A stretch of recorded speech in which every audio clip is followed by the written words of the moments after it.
ന്യൂസിലൻഡിൽ ജോലി വാഗ്ദാനം ചെയ്ത് കോടികൾ തട്ടിയ കൊല്ലം സ്വദേശിയായ യുവതി പിടിയിൽ.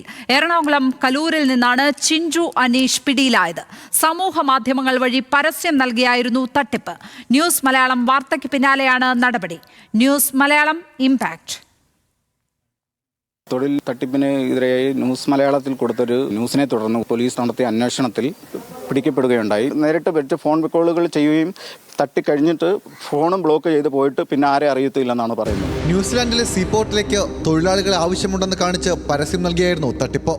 എറണാകുളം പെരുമ്പാവൂരിലെ Flyvilla tree, talent, visa consultancy എന്നീ സ്ഥാപനങ്ങളുടെ മറവിലാണ് ചിഞ്ചു അനീഷും സംഘവും പണം തട്ടിയത്. വ്യാജ ഓഫർ ലെറ്റർ ചമച്ച് പലരെയും കബളിപ്പിച്ചു.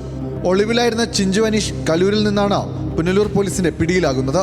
പെരുമ്പാവൂരിലെ ഫ്ലൈവില്ല ട്രീ ഉടമകളിൽ ഒരാളായ ബിനിൽകുമാറിനെ നേരത്തെ അറസ്റ്റ് ചെയ്തിരുന്നു. കൊല്ലം സ്വദേശിയായ നിഷാദിന്റെ പരാതിയിലാണ് നടപടി. നിഷാദിൽ നിന്ന് മാത്രം 11 ലക്ഷം രൂപ ഇവർ തട്ടിയെടുത്തിട്ടുണ്ട്. കിടപ്പാടം പോലും നഷ്ടമാകുന്ന സ്ഥിതിയിലാണ് നിഷാദ് നിലവിൽ. ഗൂഗിൾ മീറ്റ് വഴി വന്ന് എൻ്റെ 11.5 ലക്ഷം രൂപയും ഓഫർ ലെറ്റർ സൈൻ ചെയ്ത് അയച്ച് അവിടുത്തെ അക്കൗണ്ടിലേക്ക് ക്യാഷ് ചെയ്യാൻ പറഞ്ഞ മുഖ്യ പ്രതിയാണ് ചിഞ്ചു അനീഷ്. എൻ്റെ പുനലൂർ പോലീസ് സ്റ്റേഷനിൽ ഞാൻ കേസ് കൊടുക്കുകയുണ്ടായി.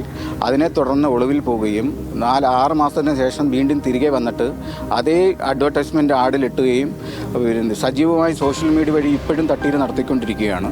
തട്ടിപ്പിനിരയായവരിൽ കൂടുതൽ പേർക്കും cruise ship crew joining visit വിസയാണ് നൽകിയത്. 12,000 രൂപ മാത്രം ഫീസുള്ള വിസയ്ക്ക് 10-12 ലക്ഷങ്ങൾ വാങ്ങി.